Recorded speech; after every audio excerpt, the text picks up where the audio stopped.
This course is designed for aspiring professionals looking for a career transition into the AI and ML space, who have basic programming skills, interest in technology, and analytical bent of mind.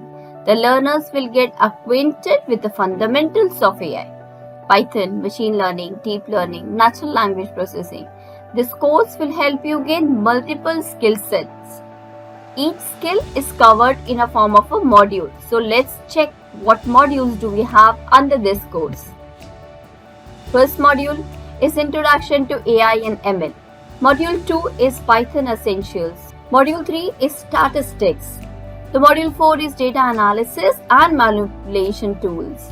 Module 5 is Machine Learning. Now coming over to Module 6, this Deep Learning module. Coming over to the next, that is Data Visualization. Module 8 is Natural Language Processing. Module 9 is a module for storytelling. Module 10 is the last module where you are going to create one project, that is a complete exploratory analysis using IPL dataset. I will be walking you through all these modules. You need no prior knowledge of Python if you are a college fresher or working professional and wants a career in this technology. This course is for you.